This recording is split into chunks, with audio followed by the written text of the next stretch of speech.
My name is Claire, and on April 18th, I learned exactly how dangerous it can be when a spoiled heir thinks the world owes him obedience. It started like any other Thursday morning.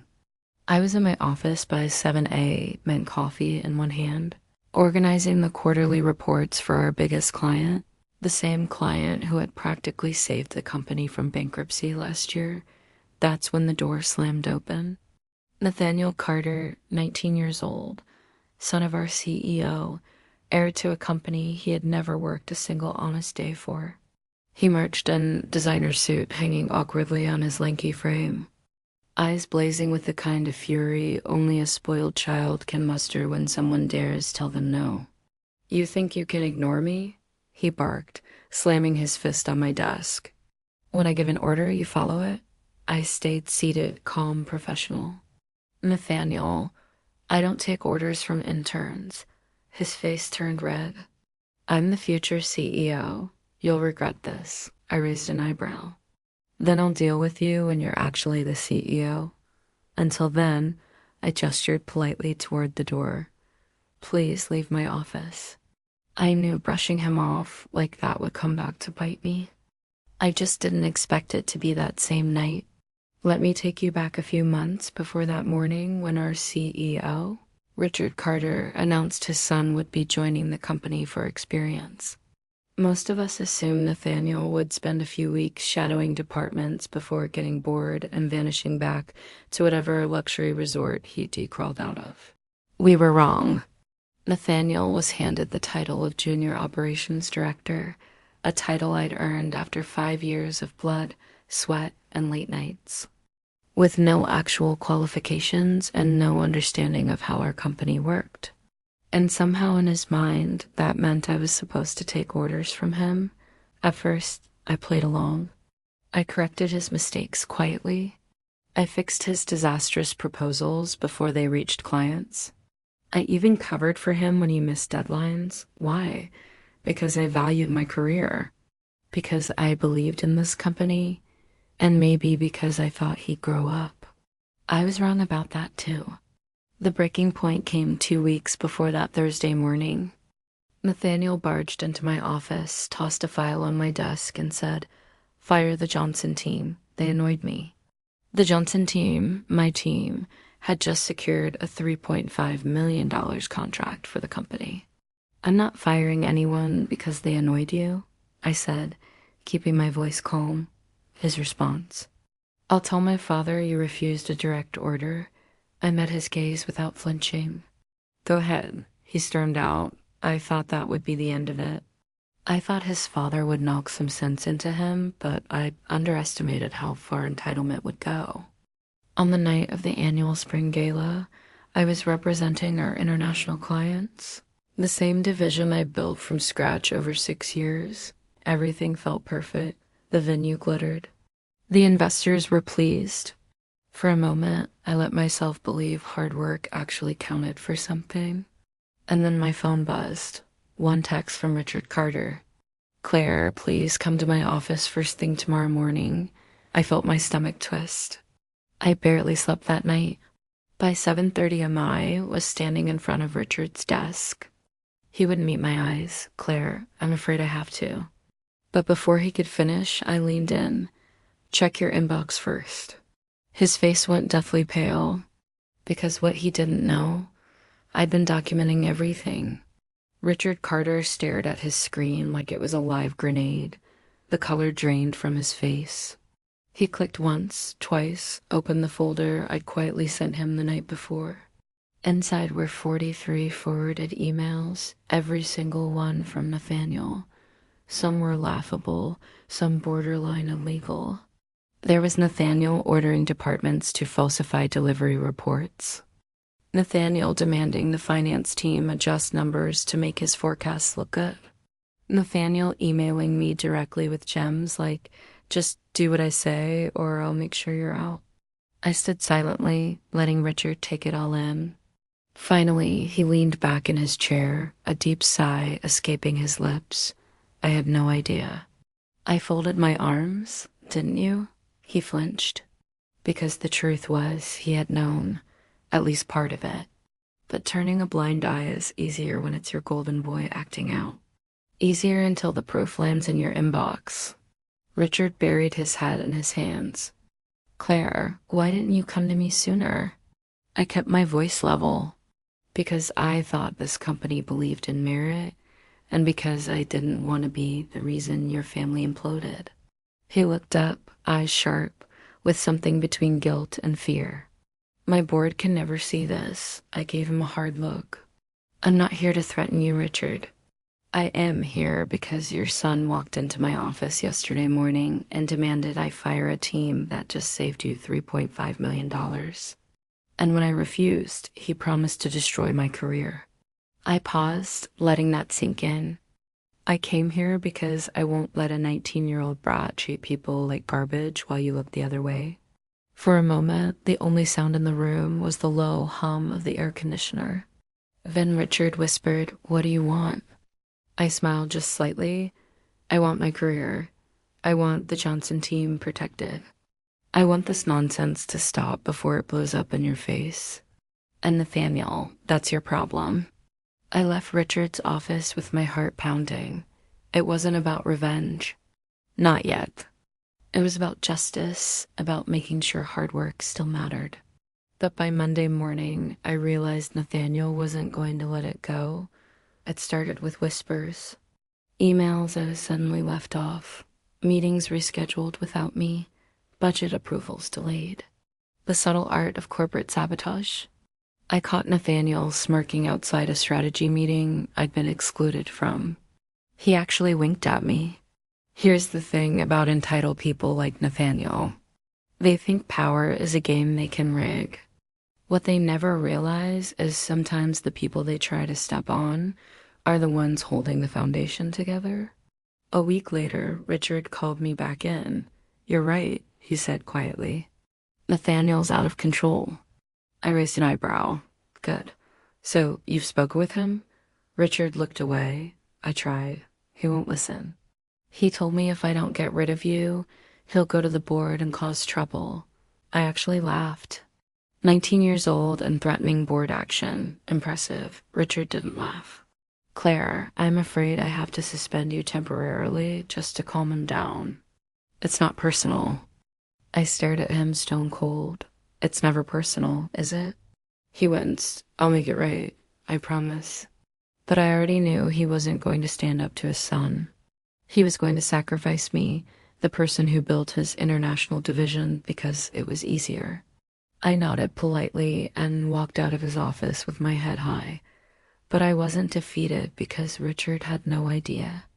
I'd been preparing for this moment for months. Walking out of Richard Carter's office that morning, I wasn't angry. I wasn't even surprised. I'd learned long ago that in corporate life, loyalty often dissolves under pressure, especially when family's involved. But what Nathaniel and his father didn't realize was I wasn't standing alone. Because while they were busy plotting my exit, I'd been building something else entirely. 3 months before Nathaniel stormed into my office, I'd noticed things shifting. Clients were getting nervous. Senior managers were asking strange questions, and several high-level partnerships, ones I had personally negotiated, were suddenly being reassigned. It didn't take a genius to realize Nathaniel was positioning himself. He wanted to control the international division I'd built from scratch, and Richard was letting him. So I did the one thing they didn't expect. I started documenting everything. Every email, every meeting note, every client concern about Nathaniel's behavior. I had a clean, organized record of every reckless decision he made and every cover-up attempt Richard allowed. But I wasn't stupid enough to keep that information to myself. I reached out to 2 people I trusted more than anyone in the company. Marta Chan, our head of compliance, and David Alvarez, our senior legal counsel. Both of them had worked alongside me for years. Both of them had quietly expressed concerns about Nathaniel's behavior. Over coffee, off the record, I laid out everything I had. At first, Marta shook her head. "Claire, this is a career-ending mess," David agreed. "If the board sees this," I met their eyes, "they need to see this. Not for me, for the company. There was a long pause. Then Marta leaned in. I'm with you. David nodded. Me too. That's when the real work began. We spent late nights cross-referencing contracts Nathaniel had meddled with. We tracked compliance violations that could have triggered investigations. David drafted confidential memos outlining potential breaches of fiduciary duty and who could be held responsible. Marta discovered that one of Nathaniel's special projects had nearly put us in violation of international trade laws. Had I not intervened quietly 2 months earlier, the fallout could have sunk the company. By the time Richard called me in to suspend me, I wasn't worried because the board wasn't going to hear about Nathaniel's misconduct from me. They were going to hear it from their own compliance and legal departments. But that wasn't all. The final piece of the puzzle was our largest international client, Eastbridge Global Holdings. I'd built that relationship personally, and I knew for a fact they had serious concerns about Nathaniel after a disastrous meeting he led without me. So I reached out to Michelle Tan, their head of partnerships. We met for lunch. No pressure, no agenda. But when I casually asked about their plans for future contracts, Michelle gave me a knowing look. Claire, off the record, if you're gone, so are we. I blinked. Seriously? She nodded. We don't work with companies run by amateurs. That was all I needed. By the time my suspension hit the internal email list, 2 things happened simultaneously. Martia and David submitted their joint report directly to the board, and Eastbridge Global sent a formal letter of concern to Richard. Carter with a not-so-subtle warning about withdrawing future business if leadership changes weren't made. I wish I could say I felt triumphant, but honestly, I just felt ready because Nathaniel Carter had spent months thinking he could push me out with empty threats and childish tantrums. What he didn't understand was simple. You can't bully people who have nothing left to lose and everything to fight for. The official notice hit company-wide email at 9:17 a.m. on a Tuesday. Claire Patterson, administrative leave, pending internal review. No explanation, no details, just a cold, sterile sentence announcing that I was, for all intents and purposes, out. But what Richard Carter didn't know, the review had already started, and it wasn't about me. At 10:05 a.m., Marta and David submitted their joint report directly to the board of directors. It wasn't dramatic. No accusations, no finger-pointing, just cold, hard facts. Nathaniel Carter had attempted to manipulate financial data on multiple occasions. He had issued directives outside of his authority, risking contractual violations. He had interfered with compliance procedures, and Richard Carter, by omission or willful ignorance, had allowed it to continue.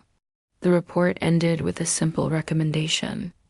We advise immediate review of leadership accountability and potential breaches of fiduciary duty. By 11:30 a.m., the boardroom was in lockdown. I wasn't there, of course, but Marta kept me updated via text. Richard looks like he's aged 10 years in an hour. Nathaniel tried to blame you. Didn't go well. Board isn't buying it. They want answers. I read every message with a strange sense of calm. I hadn't leaked anything to the board myself. I hadn't gone public. I didn't have to. The truth had its own way of rising. Around 2 p.m., Richard called me. I let it go to voicemail. He tried again. By the 3rd call, I picked up. Claire, I think we need to talk. I let him sweat for a moment about my suspension. He exhaled sharply about everything. We met in his office late that afternoon. For once, Nathaniel wasn't hovering in the background. Richard looked hollow. The confident CEO mask was gone. The board wants to meet with you tomorrow morning, he said quietly. I nodded, and he hesitated. They've asked for Nathaniel's immediate resignation and for me to step down temporarily pending review. I didn't flinch. Sounds appropriate. Richard gave me a bitter smile. You really did it. You destroyed him. I met his gaze steadily. I didn't destroy anyone. Nathaniel did that himself. I just refused to cover it up. For a moment, I thought he'd explode. But instead, he slumped forward. You were the best we had, he whispered. I should have backed you. I stayed silent because in that moment, there was nothing left to say. The next morning, I walked into the boardroom I'd never been invited to before. 12 directors, cold eyes, serious faces. But when I sat down, something shifted. They didn't grow me. They didn't accuse. They asked for my perspective. And I gave it to them professionally, calmly, backed with facts. I told them about the deals I'd negotiated, the partnerships I'd protected, the risks I'd mitigated that Nathaniel's recklessness had created.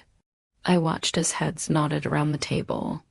By the end of that meeting, the chairman leaned forward. Claire, we'd like you to consider stepping into an interim leadership role for the international division while we restructure. I could hardly believe it. I wasn't just reinstated, I was promoted. But even as I shook hands and smiled politely, a part of me stayed guarded because promotions come and go. Titles shift, power is temporary, but respect, that's earned. And it's the one thing Nathaniel Carter would never get back. 2 weeks after that board meeting, Nathaniel Carter was gone. No farewell email, no announcement, just gone. I heard whispers he'd been shipped off to manage family investments overseas. In other words, they banished him quietly to avoid scandal. On Richard Carter, he stepped down voluntarily, citing personal reasons. The company's internal memo thanked him for his service and highlighted his commitment to future transition efforts. Corporate speak for we won't fire you publicly if you disappear quietly. On my first official day as interim director of international operations, I walked past Nathaniel's old corner office, empty, just a nameplate lying on the desk. I didn't gloat. I didn't celebrate, because this wasn't about proving a point. It was about protecting the people who'd been risking their careers under his chaotic shadow. I called my team together for a meeting. No fancy speeches, no victory laps, just one simple promise. I don't care about titles or last names. I care about work, integrity, and respect. That's how we move forward together. And for the first time in weeks, I saw real relief on their faces. A month later, Eastbridge Global renewed their contract.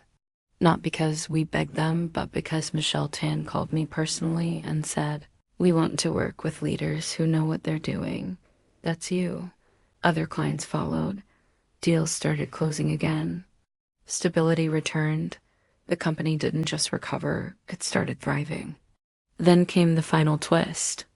The board invited me for a private dinner.